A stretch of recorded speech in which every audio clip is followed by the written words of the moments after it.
Hello and welcome to Big Nostalgia. I am Vicky. And I am Phil.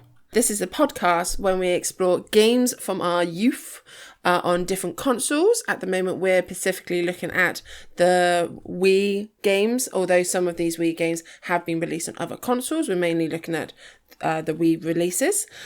These games have had an influence on our lives. We've had we've had plays of them on our youth. We have very fond memories of them, and we want to share those memories with you, along with facts and figures that we found out about these games. Lots of interesting facts. Well, we find them very interesting, and hopefully you enjoy it because we enjoy doing it. So this week we'll be looking at Super Smash Bros. Brawl, which is an awesome game, and I'm going to hand it over to Phil to talk about it more. Thank you very much. So let's address the elephant in the room first, because you at home, you're thinking, but ABK, Phill and Vicky, didn't you already cover this game in the very first episode of Big Nostalgia? Well, yeah, we did, but not very much, because we tried to do, like, for that pilot, we were just trying out the idea, and we were like, let's see if we can do, like, an entire series, because that's, I think what we thought at the time is that it'd be series recaps, and one of the things we took from the pilot was, like, you can't do that in one video. So it didn't really end up going into much depth in Brawl. So we decided that it's still warranted being covered in this episode. And I know what you're asking now. You're like, okay, I get you've done the Smash Brothers episode. Why are you now doing a Brawl episode, not a Melee episode? Because we owned Brawl and we didn't own Melee. Stop asking questions. Let's just get on with the show. So Super Smash Bros. Brawl was released in January 2008 in Japan. 2 months later, in March 2008 in North America. But it didn't get released in Australia and the EU until June 2008. So, the game was originally announced all the way back at E3 2005 as coming to the Wii and having online multiplayer. This was announced by Satoru Iwata, then president of Nintendo. The interesting thing about this announcement is that it actually came before he had spoken to series director Masahiro Sakurai about making a new Smash Bros. Game. So slightly awkward then. So this game that Iwata had just announced as both coming to the Wii and having online multiplayer was not even started. So Iwata and Sakurai were friends. They'd worked at HAL Laboratories, I think, and they'd worked on projects together in the past, such as Melee and the other Smash Brothers games. So Iwata invited Sakurai to a meeting in his hotel during E3 and basically said that he could work on the game. He could even be the director of the game if he wants to. And Sakurai, I think, was like, dude, you've already announced the game. But anyway, Sakurai accepted the role as director, and for quite a while, this game that had just been announced as coming had only one person working on it, which was Sakurai, whilst he did the initial design work. So every Smash game starts with Sakurai sitting down and writing down everything he wants to be in the game in the initial design document. It's quite standard for some games to have these, and they're basically like, these characters are going to be in it, this and this and this, I want to include these modes. It's basically like, this is my vision. Is Smash Sakurai's baby sort of thing? Is he always in all the Smash Brothers? So development? He developed it was Sakurai and Iwata who developed the original Smash Bros. As a part of a very small team. He was the director for Melee, and he's been series director for every single game. If you watched any of the Smash Bros. Directs or any of the new character presentations for Smash Ultimate, it's him that's hosting them. Oh, okay. He has basically worked a bit on Kirby at the beginning of his career. He made Kid Icarus Uprising between Brawl and Smash 4. Aside from that, he's only ever really worked on Smash Bros. Fair enough. So it really, really is his baby a lot of the way. He did it. This is going off a bit of an aside, but he did a column. He used to do weekly columns in Famitsu, which is a Japanese games magazine, and he's recently wrapped that up about the same time the development finished on Smash Ultimate.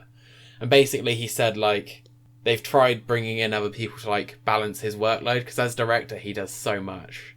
He can play Smash Brothers against himself with one controller on under each hand whilst he has lunch. That's crazy. That's what he's testing the game that way. And I think he's always found that, like, it's always been his vision at the end of the day. And for various health reasons, he's always suffered a bit with his health. He can't work too much. So he said that's why Smash Ultimate is, because he's not actually sure he could put his body through the stress of making another Smash Brothers game. Oh, so that's why they kind of want Smash Ultimate to be the ultimate and not exactly, well, never say never, but potentially final Smash. Yeah. At least with him, anyway. So, and then he's said that a few times throughout his career, so... But then... We'll just wait and see. But each one becomes more and more intense. Like, Melee was made, I think, in about 18 months. And it was very, very intense. Because that was a launch title for the GameCube. Yeah, 18 months.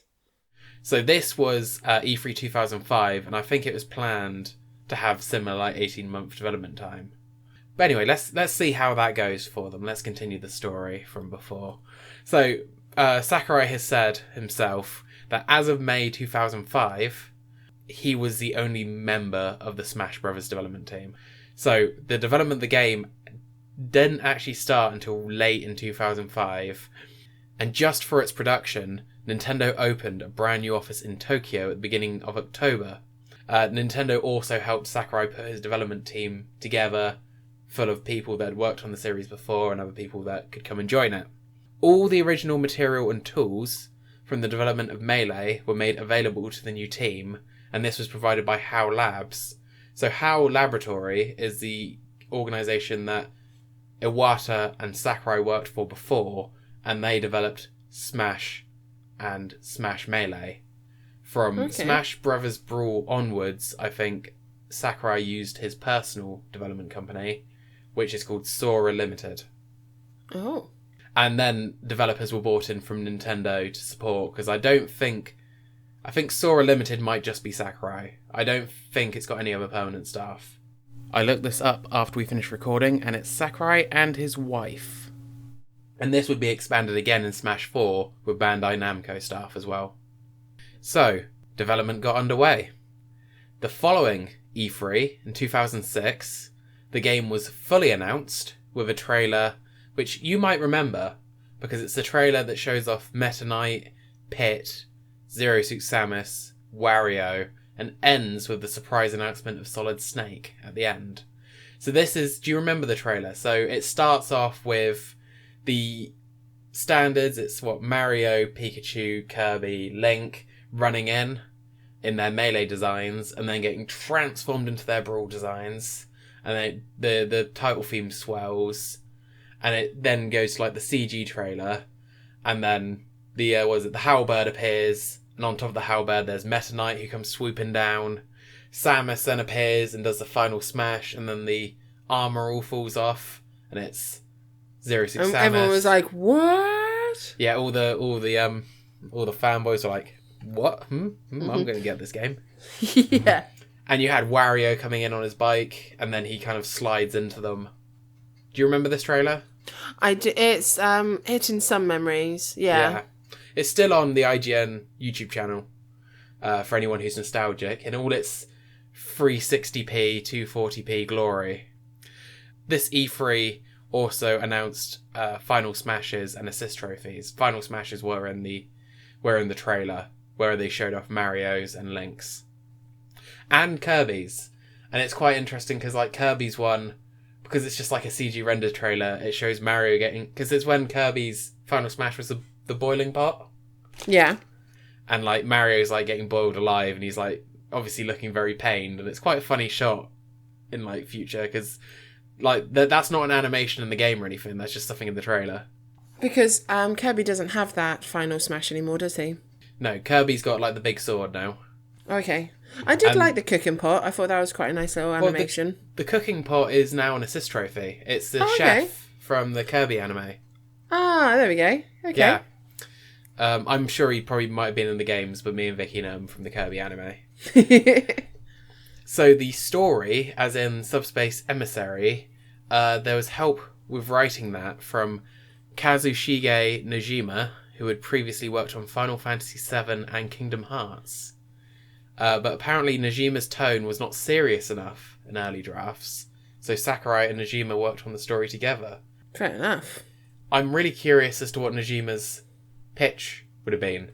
Because you don't if think, it wasn't serious enough. When you think Smash Bros, you don't really think serious. But Should be I don't serious. know.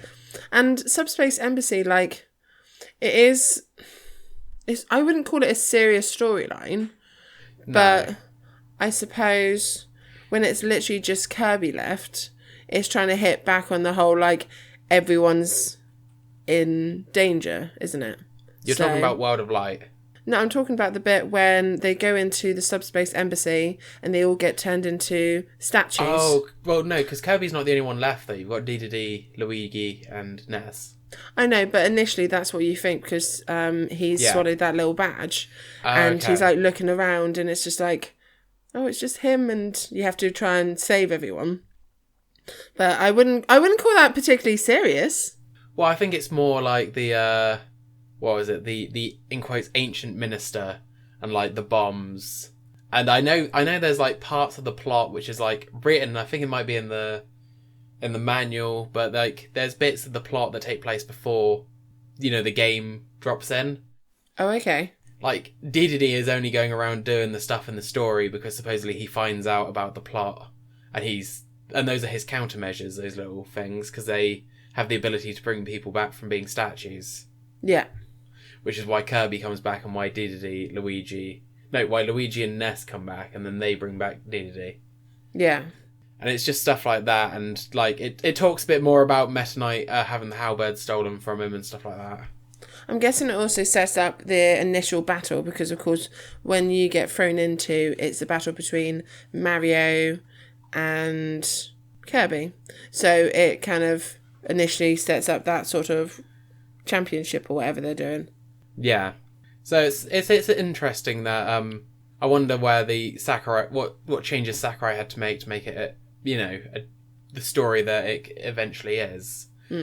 So actually this I found was really interesting. Subspace Emissary was supposed to be made by an outside studio, but they couldn't find a studio that could take it on. Oh, okay.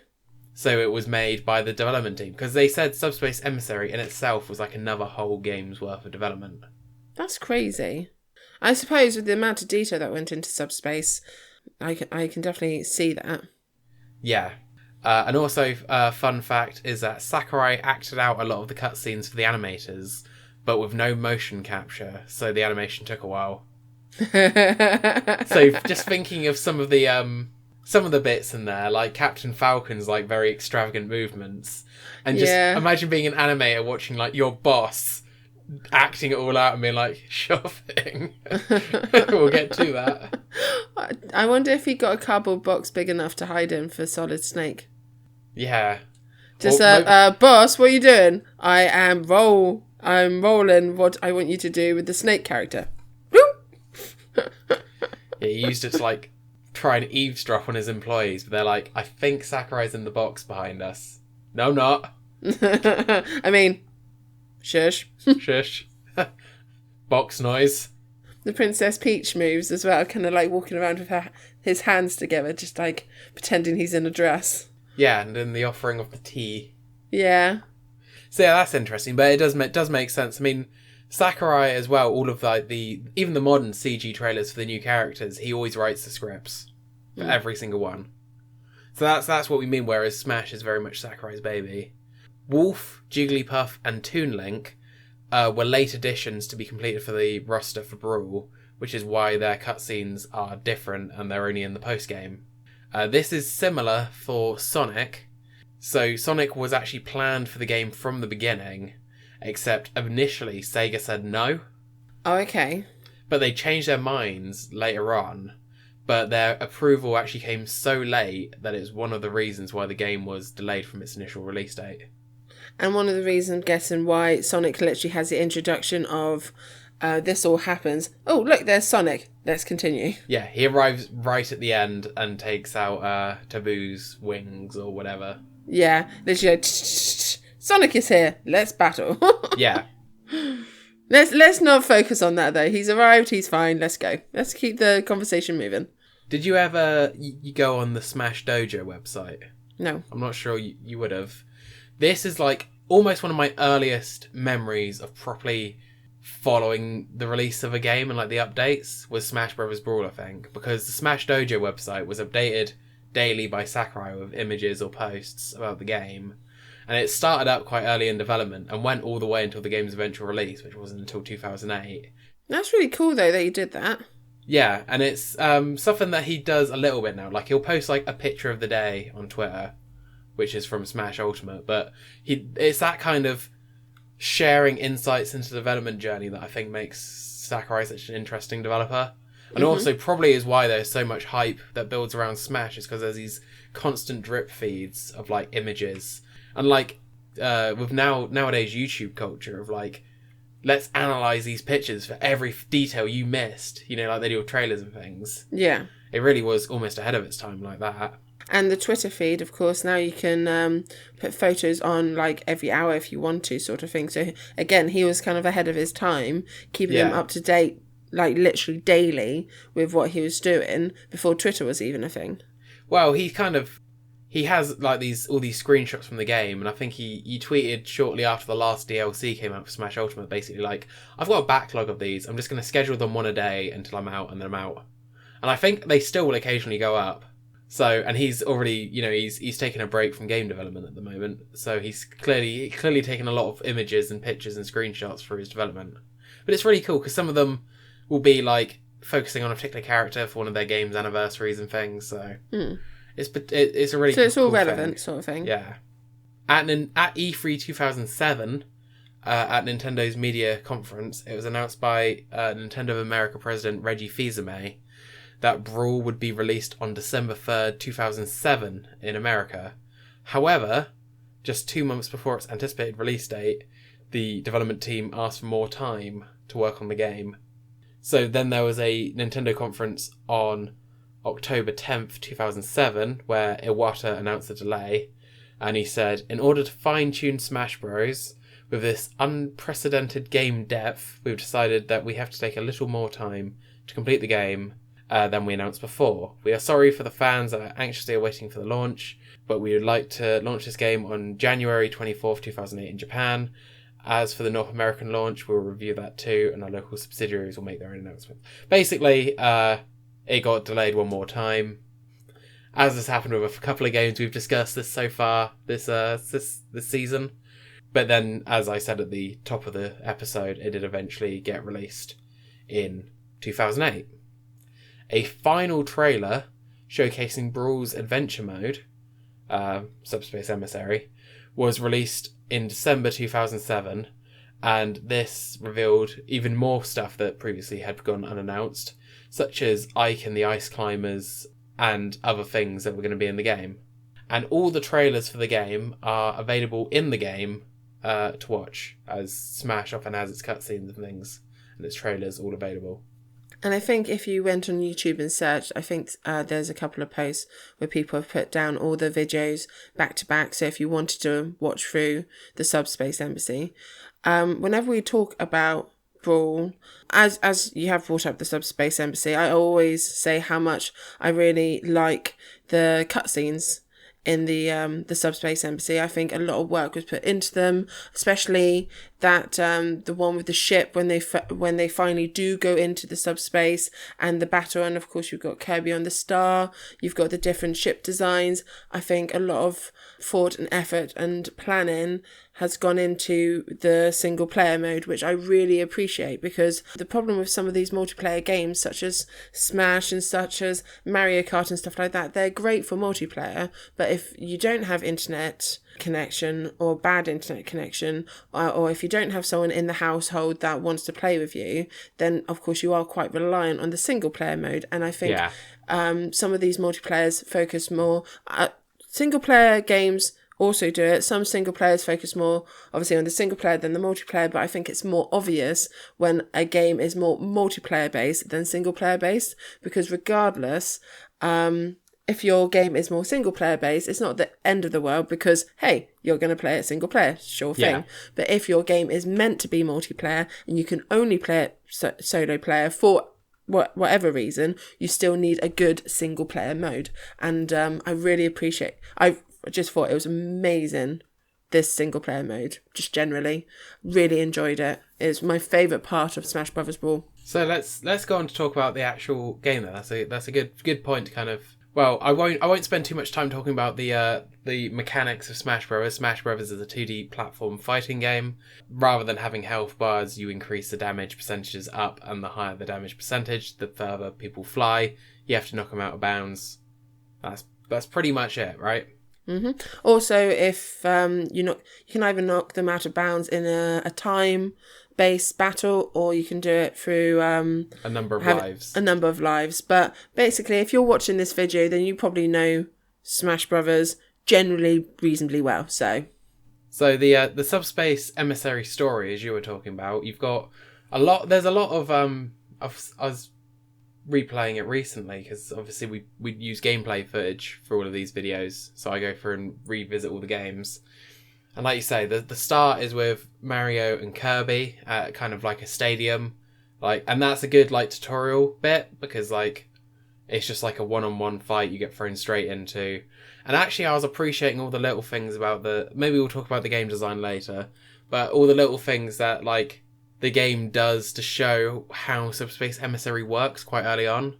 The first level with Pit, it actually drops you downwards, and it's very similar to the original Mario Brothers 2, that it drops you downwards to show that sometimes you can go downwards. Yeah. And the screen scrolls with you. And that's okay. That element is okay. Some certain 2D sort of players, as soon as you go down and as soon as there's a gap, you're out. That's the end of the game, you're dead. So the fact that they were showing that actually, opens up that element. I also really appreciate the very first battle you were saying about Mario and Kirby. Out of all the characters, whether they're returning or brand new that they chose, I think they chose the two best characters to do it with, because generally they're two of the reasonably easy characters to play. Yeah, they're easy for newcomers. Yeah, they're very generic sort of characters. They've been in the previous ones. They're very recognisable. If you like Nintendo, obviously, you know of Mario, you know of Kirby. Out of all of them, I think there were two very good characters to choose. If they hadn't have chosen those two characters, do you think any other characters would have been good to use as the first two characters to get the mechanics down with? It's an interesting question because, like you say, I think Mario and Kirby have always kind of been the easiest ones just to pick up and play. Even if you've never played that version of Smash Brothers, or even if you've never played Smash Brothers before, I remember playing Smash Brothers on a Nintendo 64 with the very limited roster, and Mario was a across-the-board easy player. And so was Kirby. Kirby's got the suck motion, Mario's got the general hit motions. I mean, throughout the games, they've slightly tampered with Mario, like his side moves, and because of Sunshine, he had that water gun for a little bit. But Kirby's generally across the board, apart from maybe the actual mechanics of it, hasn't really changed much in his gameplay, would you say? Yeah. You mean you got the suck motion, you got the stone motion? For both of them, it's been kind of minor. Like you say, Mario, it's his down B changes in this game in Brawl to be the flood from Sunshine, where it stays. Kirby, his main thing that's changed over the years is that his dash attack in Melee, it's like a little fireball thing. In this, he does the overhead kicks. Yeah. And then in Ultimate, it goes back to being the fireball thing. So it's only been minor changes, really.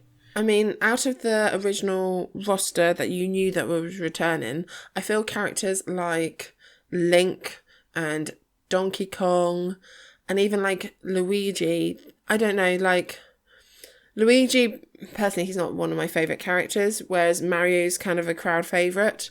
Also, Luigi's moveset's been switched up a bit again, because obviously in Smash 64 and Melee, he is pretty much just a Mario clone with just some different physics. Mm-hmm. In this one, there is a bit more. You've got the Luigi missile and things like that. Trying to be a bit more specific. Yeah, make him a bit more distinct. And I think that also does he has a bit more unpredictability to him because if he gets a misfire with his missile, it will go off straight away. And like he has his up B is similar, but it's like you have to get the sweet spot on it rather than Mario's, which is like the coin. Because one of the arguments could be made that, of course, Princess Peach and Princess Zelda are the ones watching. So technically, in a way, it should have been Mario versus Link fighting. But I feel that because of the way the story develops as well, that Kirby ends up being one of the only ones left being able to move around. And Kirby's ability is sucking people in and using their power. It's the most generic, like, most diverse character to use. It's also, he's quite user-friendly. He's got a lot of jumps. Yeah. And his, like, flying motion, his flying motion to get you out of trouble. Yeah. Whereas Link is a bit more Pacific. Yeah. So I think it's the right choice for the beginning of the game. We should probably move this on. We could talk about more of the plot. We've only just talked about the introduction. No, the rest of it. Yeah, so the first newcomer is Pit, who is watching the game. He gets introduced. Basically, the plot, as they start introducing characters, tends to be around two things. It is the mysterious, in quotes, ancient minister and these weird bombs, or there is Bowser and Wario that are running around with guns that if they shoot people, they turn them into statues, and they are kidnapping people. And that seems to be what's driving a lot of the central conflict of the plot until all the characters start to come together, which is at a flying facility, where it turns out the ancient minister who has been commanding all the Robs is Rob. Dun dun dun. Like the Rob, the main Rob, I guess. big Rob. The big R. And then it turns out that Ganondorf and Bowser have been working for Master Hand, but Master Hand has been working for this new villain to this game, which is Taboo. And we have one of the best cutscenes of the whole thing. There's two cutscenes that I remember as a kid thinking, wow, that's cool. One is when the Great Fox fights the Halberd up at, they're all stood on the ground staring up, and you've got the two ships firing all their guns at each other. And I like the fact that in the next cutscene you can see that the Halberd has used its crane to wrap around the Great Fox and has basically defeated it. Like you don't see the conclusion, but you see basically who won.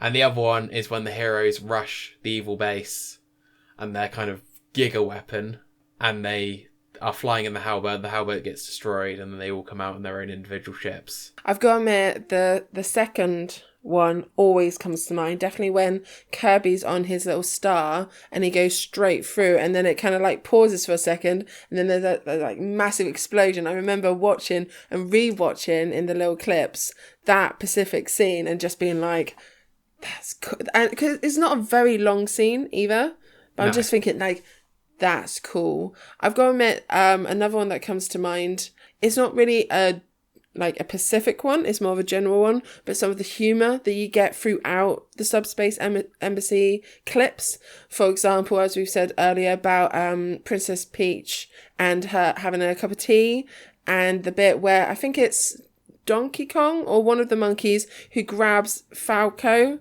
and drags him by the scruff. Diddy Kong by the scruff of the neck. That's a running thing as well, because he does it to Fox. And then Fox is just kind of following, and he's just like shrugging, and he's just like, what are you going to do? So it's a general humour that you can see throughout, I think is very, and the way King DDD is with when he comes back to life, and he's kind of just like patting them on the back. He's just like so happy. He's just like, I just like the general humour throughout. It's very consistent, especially when you consider they're doing all of this without using language at all. I think they bring across the emotions and the environment and what's going on very well through just body language and facial expressions. Also, I always find it funny that like Wario and Bowser have these sophisticated looking guns to turn people into statues. And DDD just kind of hits Luigi really hard with his hammer and just one-shots him. Yeah, and just a pew tongue. So, yeah, I think I like that Pacific fight scene. Amazing. But generally, I just really enjoy the Subspace Embassy feel and humour. What do you, like, reflecting on it now, what do you think of the Great Maze? The final level where you just retread? So after you've literally just played the game, I remember being slightly frustrated with it first time round, because you go into Subspace Embassy and you're like, oh my goodness, I've already played these levels, sort of thing. Yeah. But I actually, on replay and with a bit more time, I think it's a really clever way, because basically all these bombs have been going off, taking these areas where they've been taking them into subspace. So where would you find them? In subspace. And the way they're connected means, and the way that you find certain characters in the areas that you found them in the real, like in the quote unquote real world, I just like the way they're all connected through with the subspace, and it kind of links the story in really well. Yeah. They're literally the space that you've got to work with of worlds. is the actual space of the bomb that's gone off. So it makes sense. It's literally the space that the subspace has taken over in the real world. Yeah. And of course it all returns at the end. Ooh, spoilers. Yeah, spoiler alert for Super Smash Bros. Brawl. The good guys win. But yeah, so I think it was really done really well, and I appreciate it more. I think just my first playthrough, you play through all the worlds, you get to the bit and you're like, yes, Subspace Embassy, and you go through and you're just like, oh, we've done all of this already.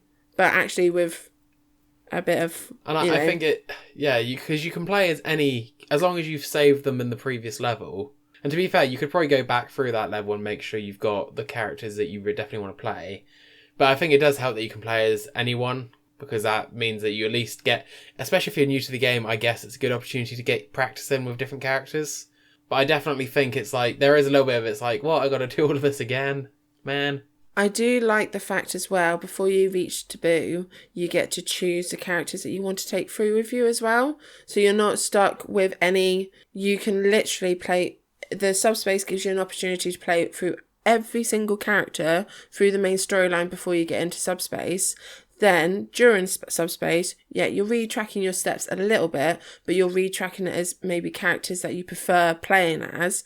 And then when you go to the final boss, at least you've got a choice. You've got a roster of the ones that you really like playing as. They don't say like final boss, you have to play as Mario, or you have to play as Link or whatever. You can choose, as long, of course, as long as you found them.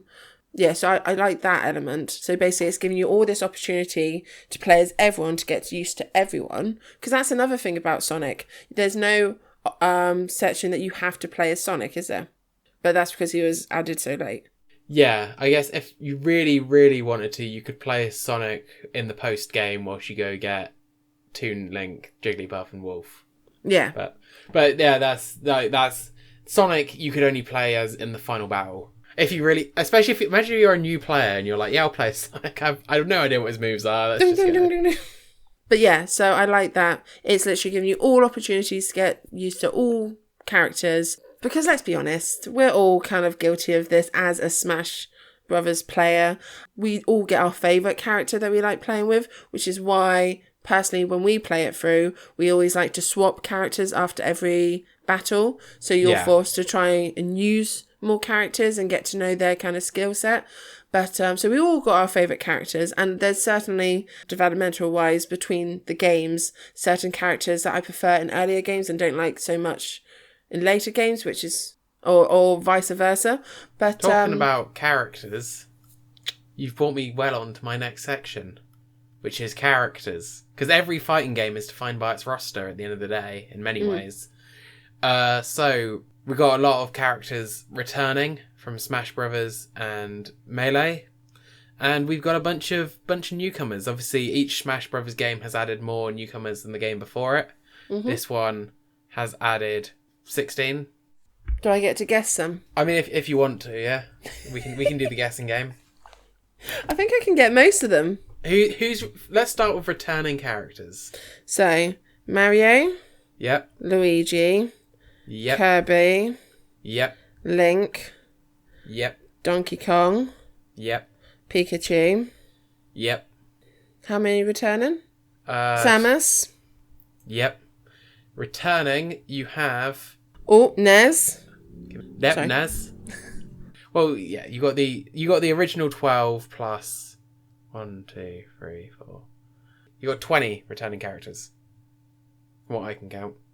I've only got 8 so far. So Nez and Lucas, is he a returning character or is he a new character? Lucas is new. Lucas is new. Then I did say Mario, Luigi. Peach, is she new? No, she's returning from Melee. Peach. Oh, and then you've got Princess Zelda. Yep. Ganondorf. Yep.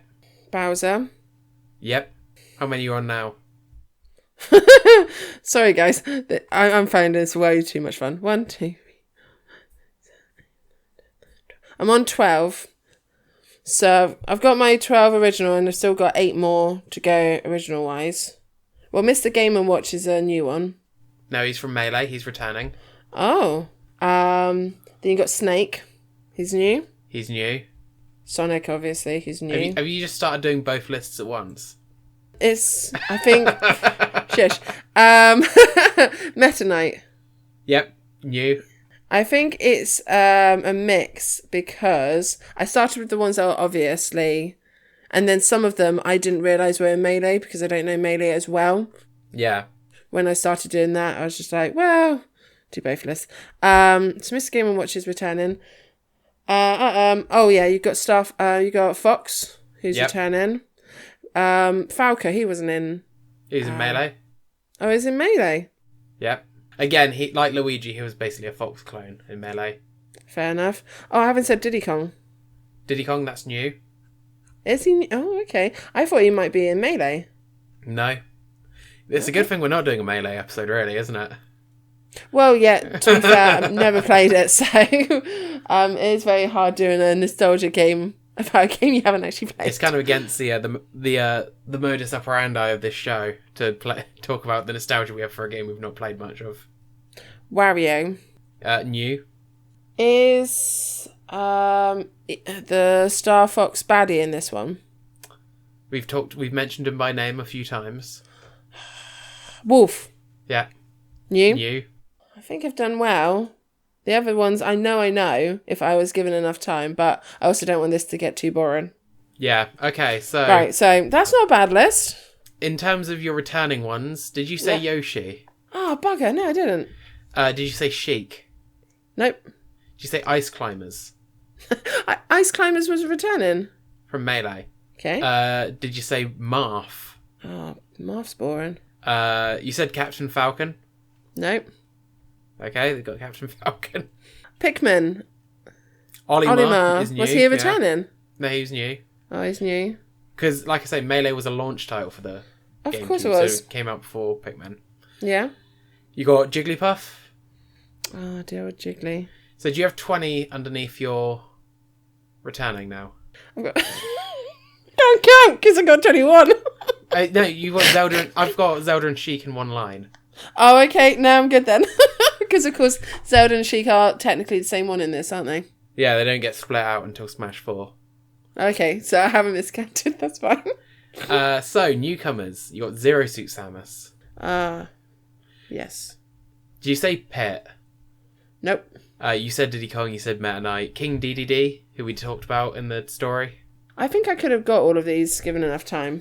Yeah, I've done like the you can get the online quizzes, which is like name all the Smash Brothers characters, and it's always the dumbest ones I can't remember. I'm like, I did know that, but in the moment I didn't. The Pokemon trainer. Oh yeah. You said Wario, you said Olimar, you said Lucas. You didn't say Ike. Ike. You said Snake, you said Sonic, but we've also got Lucario. Oh yeah. Rob. Toon Link. And you said Wolf. I know I'm not the only one who's found it weird about Lucario and the Pokemon trainer and Pikachu and Jigglypuff. How some of the Pokemon are like, yeah, you can be your own creature, you can be your own master, and then the Pokemon trainer's like, no, you free, under my rule. Yeah, it'd have been very funny in the story if Pokemon Trainer tried to capture one of the others. Yeah. They're like, hold on, no. Awkward situation much? Maybe that's why they weren't put near each other in the story. So something I didn't realise until I actually read it as the trivia when I was doing this research is that, you know, the opening shot of the opening movie where it does that panning shot of them all stood on the cliff top. Yeah. As you unlock the characters, they get added to that. Do they? I mean, it makes sense as to not spoil who you're going to unlock, but it just never clocked in my brain. I suppose after the first or second time, maybe you haven't played it. Oh, so so you've got the title thing. Do you mean like the title little video, or do you mean like them literally just standing there? When you power up the game, it goes dun dun dun, and it like pans across them on the cliff top. Yes, it does. Yeah. Yeah, I suppose sometimes you just skip through that bit, don't you? Yeah, and it goes by in like 2 seconds, so you wouldn't notice. But it's a nice little subtle add-on, so yeah, it doesn't spoil. And also, this is the first game in the series where characters didn't return. Just quickly, if you don't know, you don't know. Which characters from Melee do you think didn't return? I don't know the characters in Melee, so I was going to say, I can play this you'd game. have to compare with Smash Ultimate, where everyone is there.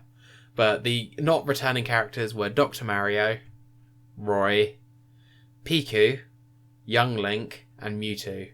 Mewtwo is a notable omission from Smash Bros. Brawl because all the other characters that were cut were clones of other characters. Okay. I suppose like sometimes some of those characters would be hard to add to the Subspace storyline. Especially like Dr. Mario. Like it'd be funny to have Mario and Dr. Mario look at each other and be like, look each other up and down and be like Well, you know, like, what is it? Samus starts off as Zero Suit and then finds the power armor. So just be some point in the story where Mario's like, I need to dress up in my doctor gear now.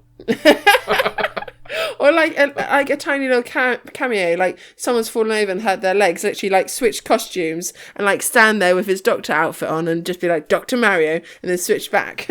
I think in reality there'd have probably been like Toon Link and the others and had little scenes in the post game. So in terms of, we won't go over all of them, but you know, you've got lots of items returning. This is the introduction of assist trophies, which had things like Waluigi. It had the guy from SimCity, of all things, Dr. Wright. You had Andros, who was the face that spit the tiles at you. This is the appearance of Little Mac as a assist trophy before he got upgraded to fighter in the following game. Yeah, this was like the introduction of the assist trophies, and it was a way for other characters to get represented. You had Tingle as an assist trophy. And of course, dear old Waluigi, who a lot of people still feel needs to be made into a proper character. Yeah, but the longer he isn't, it's kind of, you know, the funnier it is. And also, the more it will, you know, the more it will please people when he finally does get in, because I'm sure it will happen one day. It's inevitable, I think. And then in the Pokeball, we've got a lot of returning Pokemon, such as Meowth, if you remember the coins. But then other ones, such as like it's like Entei, I think, is the one that just makes a massive column of fire. An Electrode who explodes. Isn't there one that sends people to sleep as well? Yes. Outside of Jigglypuff. Yeah, there is one that just puts people to sleep. There's one that protects you, like it walks along and it's got like a bubble and you can like stay in there. I think that is. Yeah. Yeah, so there's Pokemon as well. There's quite a lot. And like how all the games, it's got Mew, which is very rare, and Mew just does nothing. Mew just flies away. He's like, no, not for me. In terms of items, some of the notable other new items are things such as the Dragoon parts. So, you know, you get the free, and then you can do the little target thing and take people out. Mm-hmm. Is this to start off with, oh no, I'm thinking the helicopter, but I think that's Snake's final smash, isn't it? Snake's final smash, yeah. But you've got stuff like the smart bombs, the football, returning stuff is like the hammer, the bat. This is the introduction, I think, of the golden hammer. Is this the introduction of the beanbag as well, or the sandbag? I think was in Melee. Oh, okay. But he's often just used for like the training stuff. Yeah. Yeah, he was introduced in Super Smash Bros. Melee. But that's like kind of just a selection of items and kind of assist trophies and things. Let's go on to the new mechanics of the game. So like we say, it's a fighting game. And we've mentioned already, this is the first one to have final smashes. Mm-hmm. So what would you say is your favourite final smash? I personally like the ones that affect the entire screen rather than you have to be facing a certain way. For example, sometimes I have a good character. I really like playing as Princess Zelda and Sheik mix. But that is the Triforce, isn't it? The final smash. It's the light arrows. Oh, the light arrows. So you have to be you have to be in line with them. Yeah, which can be a little bit frustrating. Whereas the one I just mentioned earlier, which was Snake wasn't one of like my main characters, but his final smash was a lot of fun because you basically went into a helicopter from far away and just shot at the screen. Also, Mega Bowser and the Star Fox. Mega Bowser, of course, becomes mega big and just stomps on the stage. Yeah. And of course, Star Fox, you become that tank and just like, which can sometimes be a hindrance, definitely depending on the size of the stage as well. Some of the small like island stages can be very annoying to have that sort of final smash. Yeah. Kirby, which you mentioned before with the cooking pot in this game, is a really good one to have. But of course, you have to time it well. You have to make sure someone's close enough. And if you're shining and they know you've got the smash ball, then anyone with half a brain will like leg it. Dodge. Yeah. Whereas someone like Mr. Game & Watch is another good one to have because, yeah, you transform, but it doesn't matter on the size of this stage because you're not limited to a flat surface. You can float in the air. And you have a bit more control over that one than Pikachu's electric bolt, which I feel is pretty cool, but it's very hard to direct. Same as Supersonic. Same as Supersonic, because sometimes you come back to being you and you're actually off the screen and you end up dying because you don't have any abilities to get back across. So yeah, I think they all have their positives and their negatives. I generally prefer ones that do a higher amount of damage across the screen without being limited to anywhere with a flat surface. Yeah. So rather than a Pacific one. How about you? You've named a lot of them. I think for whatever reason, Luigi's is really interesting in this game because it gets immediately changed in the next game, but it's the negative zone where he just does a little dance and just captures people and they get like the flowers on their head or they fall asleep, whatever. I just like it because it's really strange. Classics is stuff like the Blue Falcon, where you catch someone and they just get roadkilled. Other ones, I'm so glad they changed them. Like, what is it? Donkey Kong's is really bad. King Dedede's is pretty bad. I've just thought of a weird one that I always quite enjoyed because I didn't mind playing as Princess Peach as well. And hers is literally, she does a little dance and everyone just falls asleep and massive peaches turn up everywhere. It's just like, She's never had a game, like at least with Luigi, with I suppose like the ghosts and stuff, it's a negative space, but like it kind of links in a bit. That is really just random, and she's kept it just like, I'm gonna dance, you're gonna fall asleep, and peaches. And Daisy has it as well now. Yeah, and they obviously couldn't really think about what to give her, so it's just like, her name is Peach, she's boring to talk to, she can send them to sleep. It's always surprising like the deep cut references that some of these have, so it could be like Super Princess Peach has a scene like that or something, because that's the thing, is a lot of these characters have a lot of references to loads of their games in them, which is really good. Well, for example, really like the Pikmin one with Dolphin. Yeah, I always really enjoyed that one, and that one was another easy one because it didn't matter where you were, you literally flew up into the Dolphin into space and everyone else was left to defend themselves, like the Pikmin would in the Pikmin game. So I thought that was a really nice reference, and of course it was a dolphin ship, wasn't it? Because of course this was. It might have been the one from Pikmin 2. Ah, yeah. Because in the Subspace Emissary cutscene, it's the Pikmin 2 ship. Oh, okay. So then, yeah, probably the more Pikmin 2 ship. Poor dolphin. Anyway, on to the other new mechanics. This is the first game with the Footstool, where you can bounce off people's heads. Yep. This is the first where some characters can crawl for whatever reason. Yep. And it's also the first and thankfully only with random tripping. Boo. Oh, that was very annoying. Yeah. I don't think anyone really liked that. Obviously, it adds a bit more of a random element to Smash, and Smash is very much like a party game in a lot of respects, but boo. I'm aware that we've done a lot of, like, guess all of these, so do you want to just tell me some of the stages that you have fond memories of? I think quite a few of them are quite traditional ones that you find in general Super Smash ones, which is Kirby's land with the tree. Oh, right, yeah. I like that one. Oh, isn't this the one with Luigi's mansion stage? Yes, this is Luigi's mansion. I thought that was pretty clever because when you're outside the house, you see the house, and when you go inside it, shows the inside. I just quite like the dynamics of that, and you can destroy the entire house. Yeah, it's Green Greens was the Kirby stage you were talking about, which is a returning one from the GameCube. And yeah, Luigi's Mansion was an unlockable stage, which I quite enjoyed. I know it wasn't one of my favourite ones, but Sonic's Raceway. Green Hill Zone. Yeah. That's always a fun one. Yeah, it wasn't my favourite one. The middle falls away, doesn't it? Yeah, it was okay, but it's a memorable one. Yeah. Some of the least I don't really like. Is this the first Smash that introduces such big levels? Because you've got those ones from you've got Nez and Lucas, Newport City, which is so big.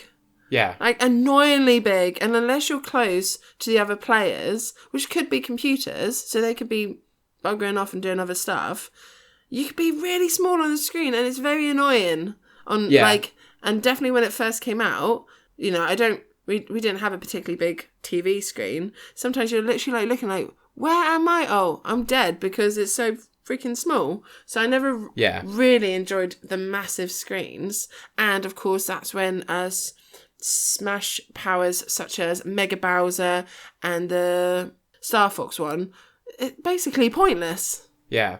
So, yeah, there's certain ones that I just thought were unnecessarily big.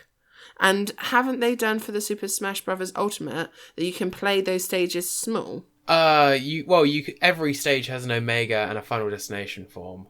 So that you can play, like, it's just a layout of just flat with 3 platforms. Oh, okay. Otherwise, there's not otherwise than that, they're all in there as per original.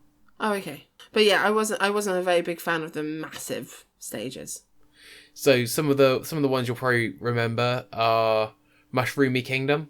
Oh yes, is that the movable one? Yeah, the weirdly realistic desert-looking Mario one. Yeah. The Mario Circuit one, where it's the Shy Guys all driving around in the figure of 8. Yeah, that was because you had the race car bit on the top and underneath, which was quite nice. Yeah, you've got the Bridge of Eldin, which is from Twilight Princess. Yeah, because Midna, is she a support? She's an assist trophy. An assist trophy, because that would be another cool main player. Down the line. Hint, Nintendo. Got Lilac Cruise, which is like the one where it's a spaceship going through like a battle. Like Summit, which is the Ice Climbers one from this game. Picto Chat. Sky World from Kid Icarus. Is Picto Chat the Mr. Game & Watch one? No, Game & Watch is Flat Zone too. Oh. And stuff like 75 Meters, which is from the original Donkey Kong arcade game, which was always a bit annoying. And you said about Pit one as well. That's Sky World. Oh, where you have the destructible one. floors. Yeah. Yeah. They are all while you're saying it, they all come to mind. In terms of soundtrack, on 22nd of May 2007, Sakurai revealed a list of 36 composers providing music for the game. Sakurai stated that he had asked the composers, who come from a variety of companies and have written for many, many games, basically listen to Nintendo music and arrange your favourites. And then that's basically what became the music of the game. It's got tons of remixes, soundtracks, and tracks taken from the original games as well. And you can unlock more songs as you go through, either through achievements or you can find the CDs, either as items in verses or through the Subspace Emissary. Suda51, who I'm not sure if you'd know Vicky, but he's the developer behind games such as No More Heroes and other games. His company, which is called Grasshopper Manufacturer, helped with the game audio design as well. And also around music. I don't have much around music. You'll be glad to hear almost an hour into the episode. But do you remember how the Wiimote speakers made a noise when you chose a character? Yeah. Some of those were weird. That's all I was going to say on that. Like, Meta Knight's was fight me, but always sound like bite me. Sure, she moves. In terms of other little bits and pieces to do with the design, just before we go on to Quirks, it's famously quoted as the most realistic looking Smash. Because you've got weird, the textures and things, you've got Mario's overalls look like denim and stuff like that, and there's a bit more of that kind of realism push with the darker colours and the more the browns and greys and things like that.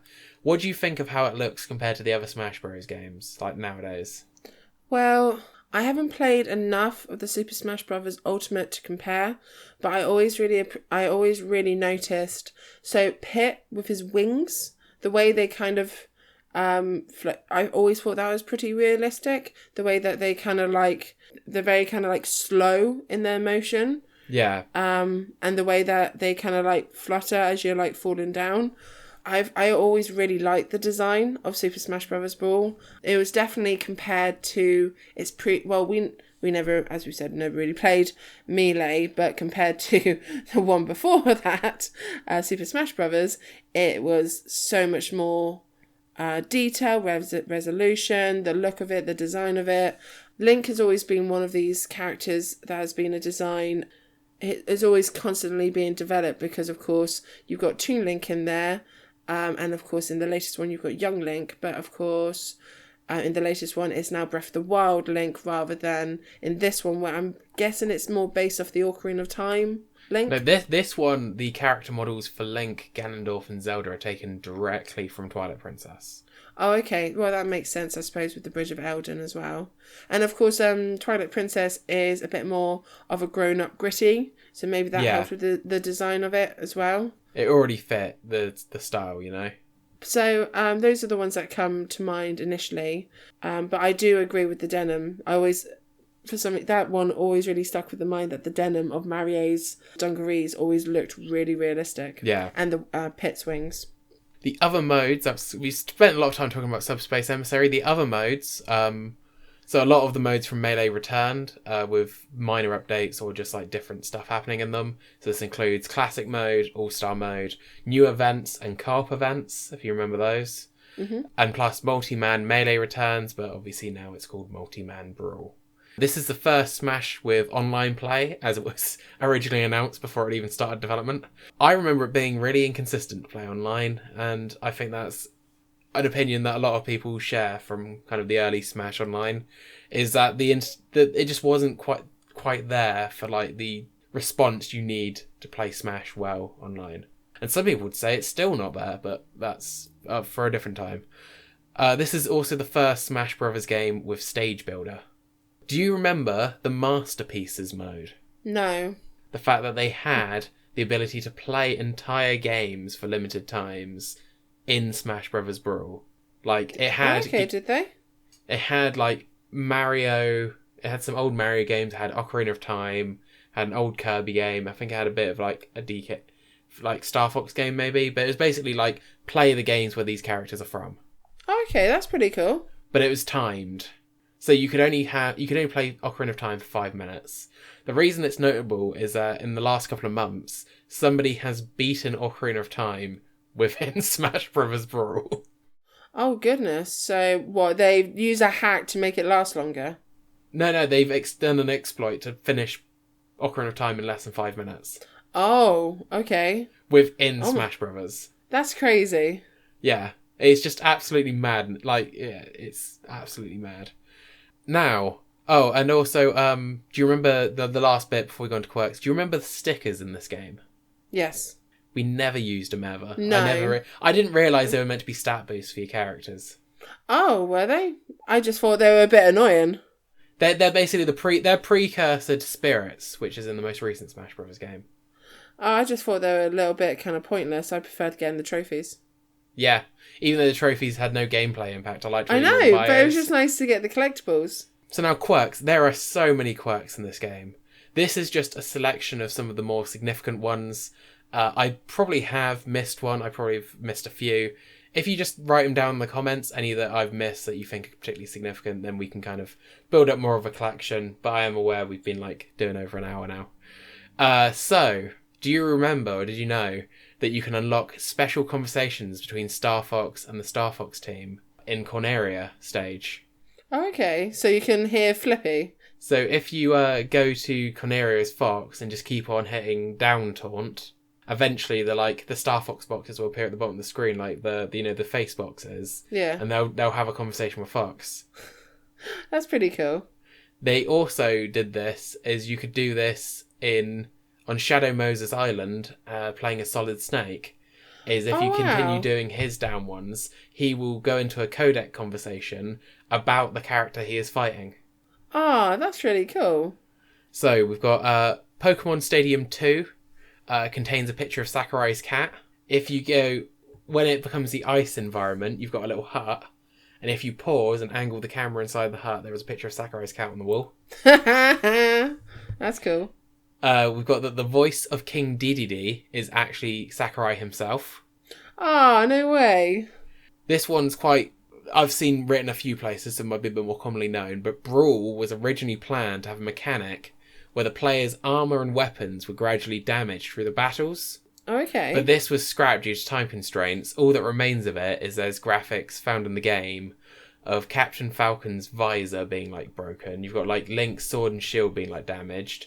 And you've got, like, Meta Knight's damaged armour. Maybe that's why they put so much detail into the look of some of the characters. We were just talking about his dungarees and stuff like that. Maybe that's why extra detail was put in so that when it got damaged, it was more noticeable. Yeah, probably was. But a funny aftermath of this is that Captain Falcon, because obviously it would have ripped away only half of his visor, not all of it. He, underneath the visor on his character model, he only has one eye. Dun dun dun. Because that's the only one you'd be able to see during gameplay if the visor got ripped away. Yeah. Which is quite fun. Link, in his textures, despite the fact he uses the Master Sword for the whole game as a character, in his textures you can find the Orden Sword from Twilight Princess. That's pretty cool. So possibly he was going to use that at some point. Mm.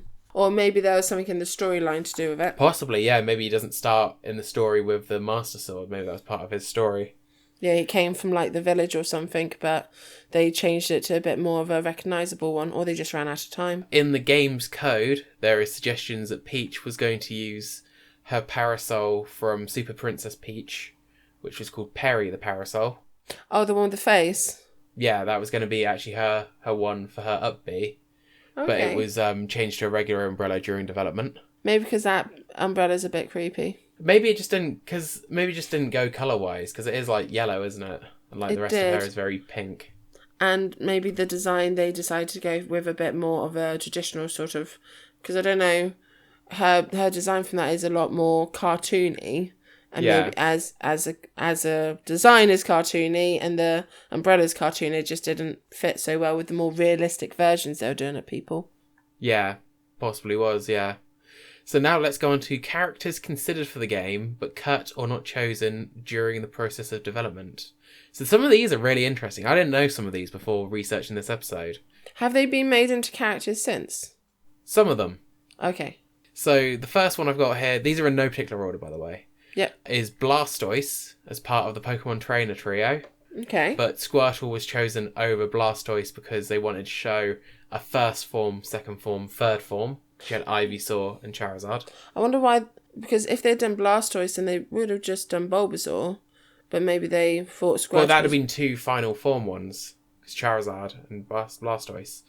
Oh, I see. So it'd have to be Charmeleon, the middle one. Oh, no, Charmander, the first one. Yeah. Okay. And I suppose Charizard is quite a...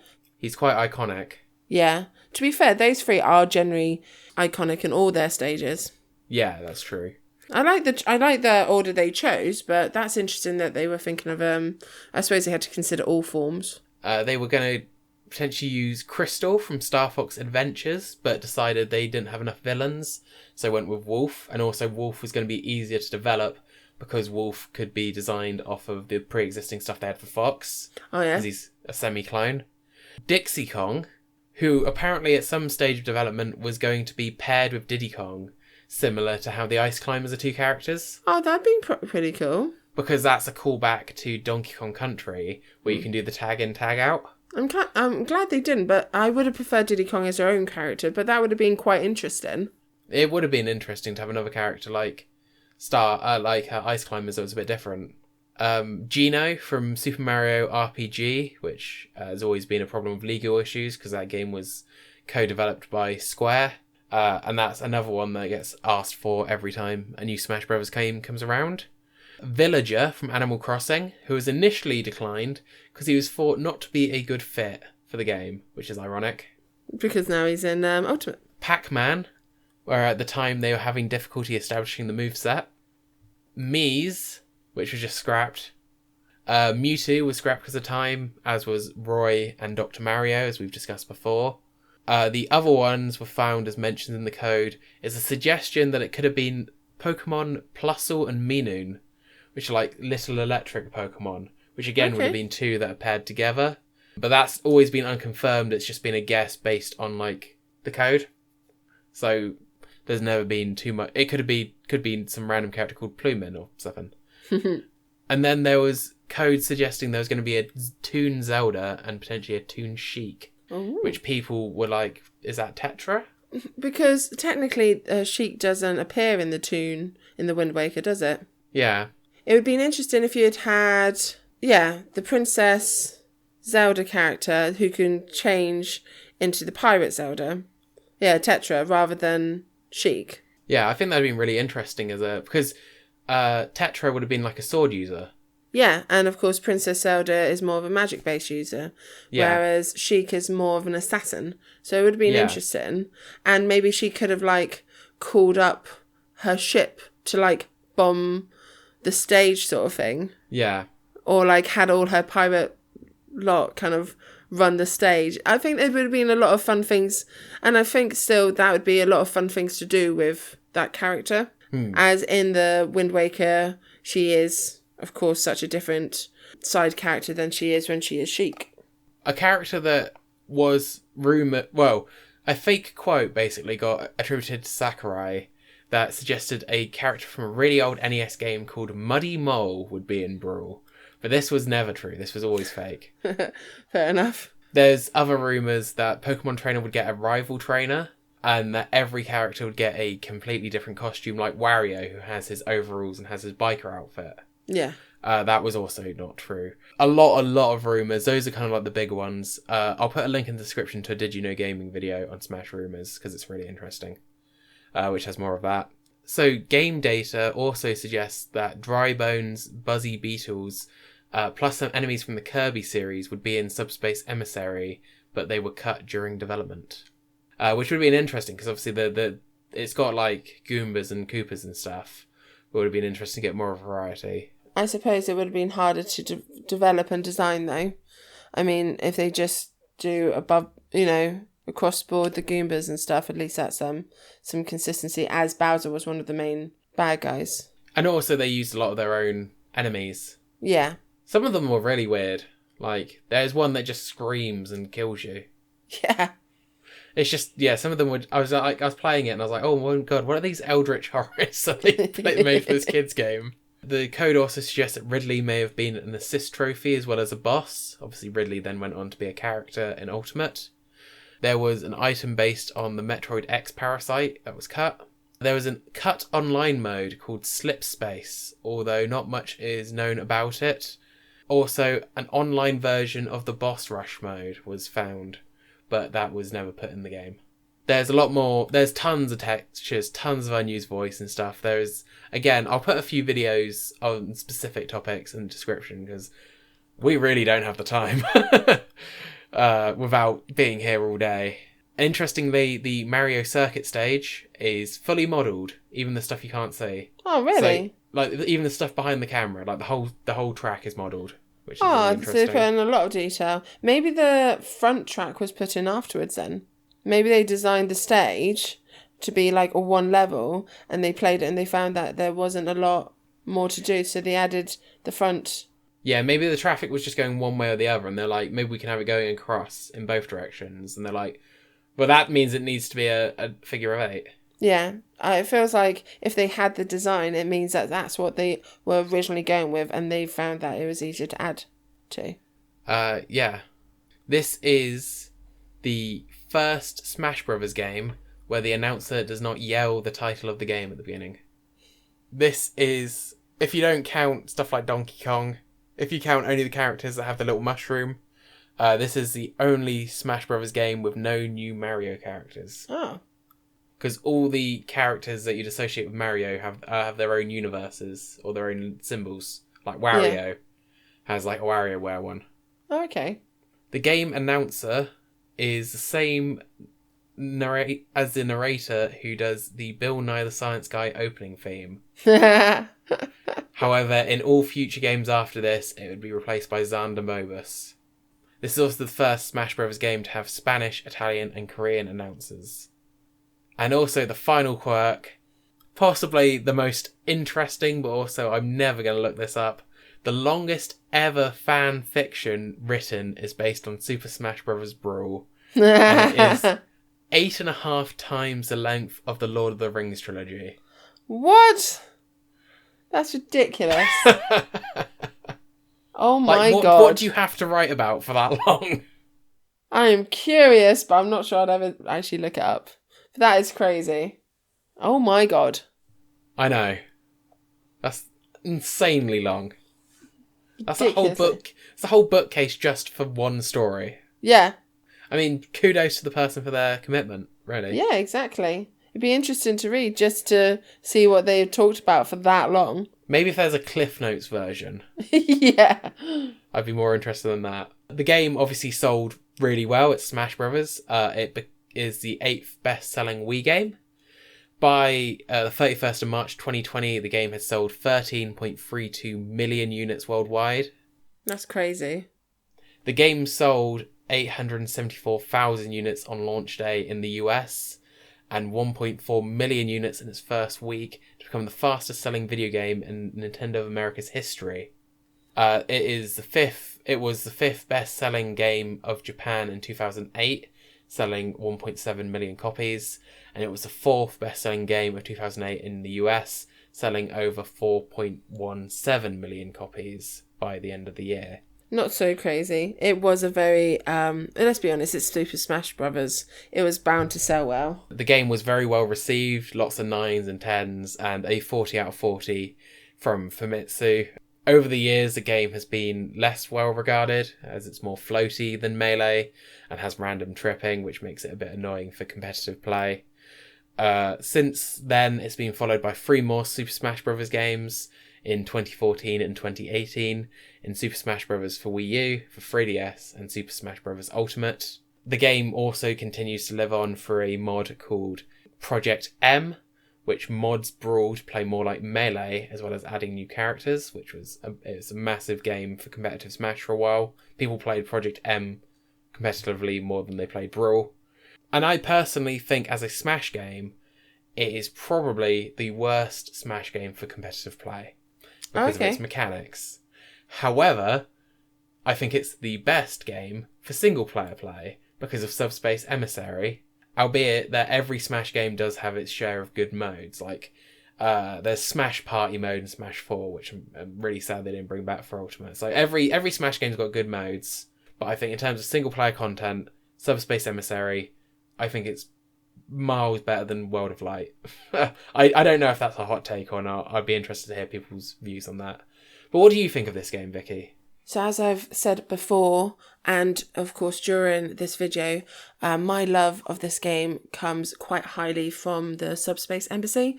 I really enjoyed the single play that you get from it, and I do feel that compared to a lot of other Smash games, the one player mode has not been considered or done as well as it has been in this one. I'd love them to do another Subspace Embassy or a Subspace Embassy-esque single player in one of their latest games.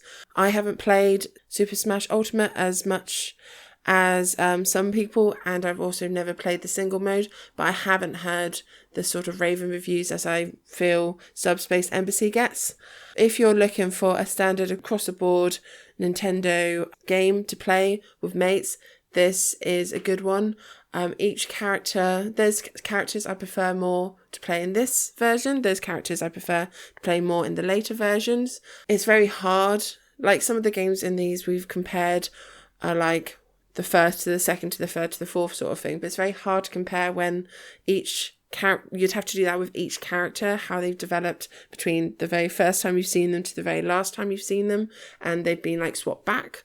But I like this version. It's a version I know quite well and I've played quite a lot compared to obviously Melee and the Wii and the Wii U versions. But I just I really like the single player, and I just don't think it's been done as well since. Yeah. But what do you think about Super Smash Bros. Brawl? Let us know in the comments. Do you love it? Do you hate it? Do you have some opinion in between those two? Do you think it's fine? You know, it's nothing. Do you really hate the fact that we haven't played Melee? Yeah, do you want us to go and play lots of Melee so we can talk more about that? Let us know in the comments. You can follow us on ABK Studios on our YouTube and our Twitter accounts. I hope you've enjoyed this video, and we always love to hear from you. I've been Vicky. I've been Phil. Join us next week for Super Mario Sunshine, an actual GameCube game. Until then, take care. We'll see you next week. Bye. Bye.